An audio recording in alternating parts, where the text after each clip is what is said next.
You think that's bad? Wait till you see the other films that I have up my sleeve. What could possibly piss me off more than Power Rangers Turbo? How about a shitty sequel to an already shitty movie, Black Scorpion 2?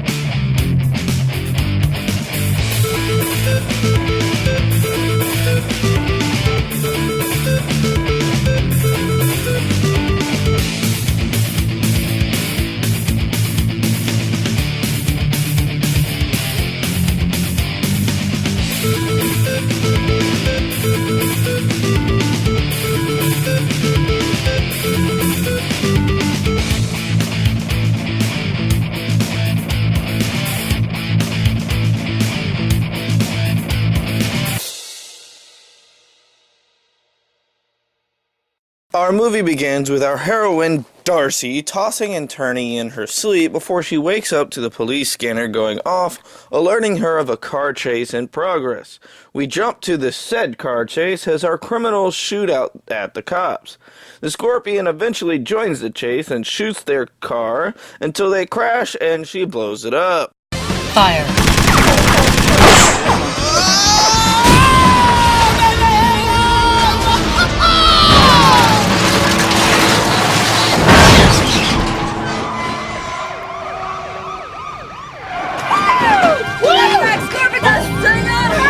Launch.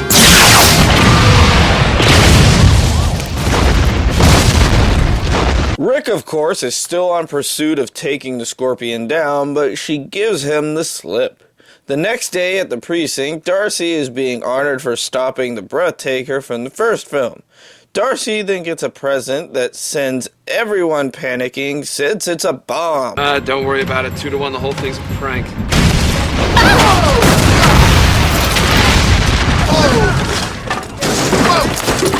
You lose. Hooray! We start this film out with not one, but two bangs. And neither one came from you. You leave my sex life out of this! The bomb squad has to rush an injured member out of the building, but as the squad leaves, another squad shows up, revealing that the whole thing was a prank. As the cops investigate the money in the vault, we see it's been replaced with funny money, and we meet our movie's villain. The gangster prankster! Baby. I don't know what I love more. The green faces of dead presidents or the red faces of humiliated cops. Holy fuck, what the fuck is that? That looks like Two-Face had sex with the Joker. And his life is not attractive at all. We are only 11 minutes into this film, and my brain is peeing itself. Darcy and Rick head to a novelty shop that is the prankster's hideout, while our villain stooges are watching in Asian Hooker! The prankster reveals that he's going to rig cop cars to be controlled remotely, and he'll get Argyle to do it. Rick rushes in and tries to hold her group up, only to meet his weakness. Children, toy, ball. Instead.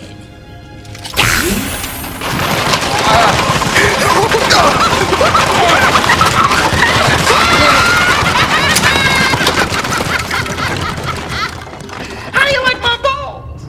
Okay, I'm fucking done. I'm out. Goodbye. I'm done with this review. Don't you dare leave. Yes, but No. Come back or I shall set the city on fire. Fine, whatever. But my brain is slowly dying. Rick is now forced into a very unique game of Hangman where every wrong answer gets him lowered more. Our hero steps in and quickly takes down all of the prankster's goons before getting Rick down. Prankster has a water gun filled with acid and threatens to kill her and Rick unless she removes her mask. But an earthquake allows her to get the upper hand. Rick, of course, goes to arrest her only to get shocked before she dips.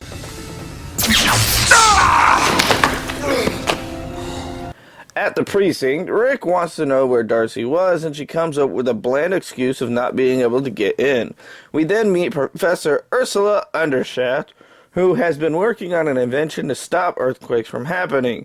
The mayor, of course, is pissed over her invention because it will stop earthquakes from happening and get him less money. He has his underlings sabotage her machine, and because of it, an earthquake occurs and is worse than it should have been.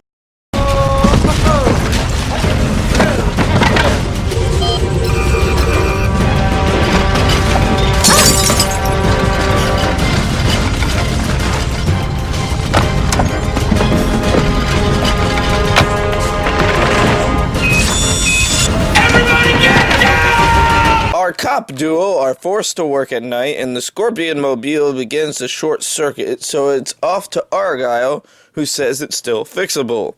Tender Lovin' shows up and demands to be called Veronica now. Rick moves in because of the quake, and we see how much of a douche he really is, as he chooses to ignore all of her advances. The mayor holds a conference, pointing all blame of the quake on Undershaft. Rick comes home to an empty house with bought lingerie that Darcy has planted for him. What he does with it is beyond creepy.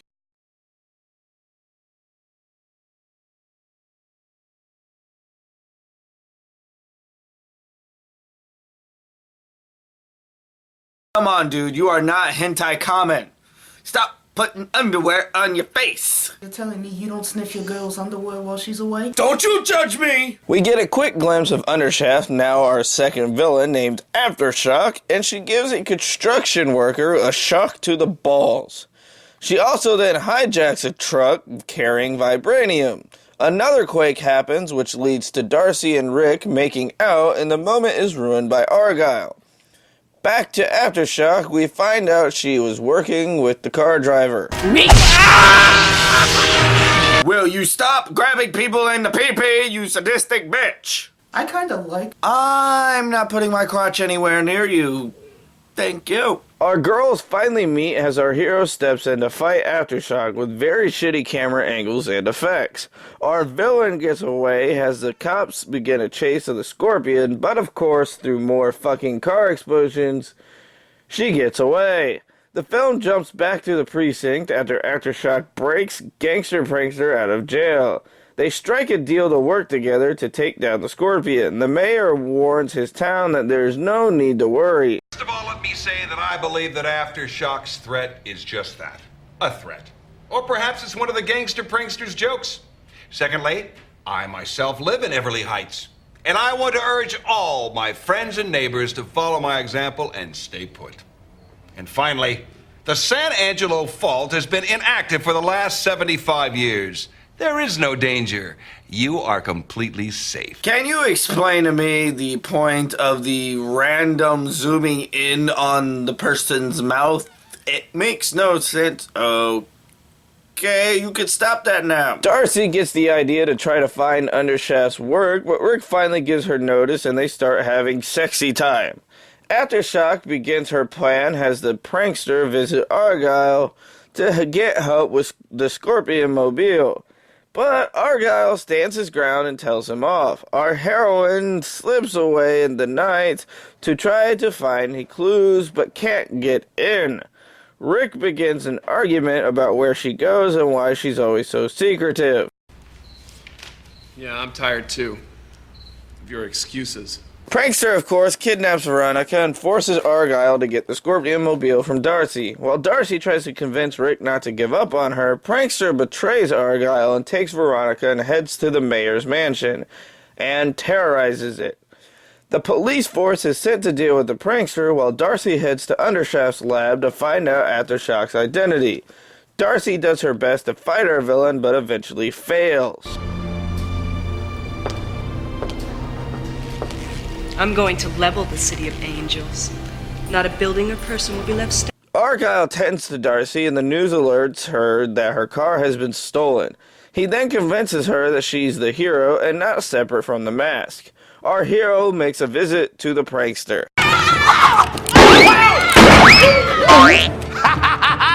Not bad for old Baldilocks, huh? That's my man, whoa! Prankster tries to run away but meets an explosive fate. Bitch, are you crazy? I always play to sudden death. Well, if that's the way you want it, fire.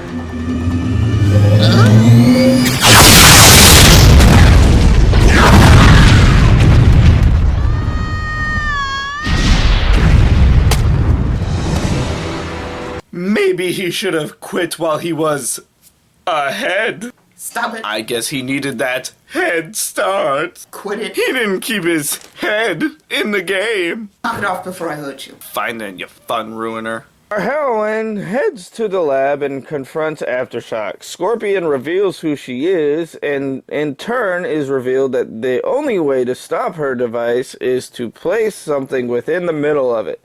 So, of course, our villain chooses to sacrifice herself out of nowhere.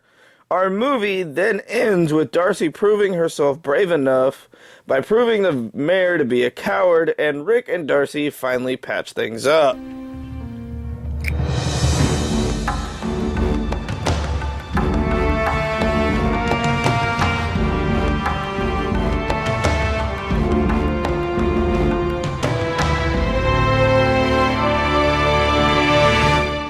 So this movie is very, very campy. The climax of the film is very anticlimactic, and the film just feels like it wanted to end.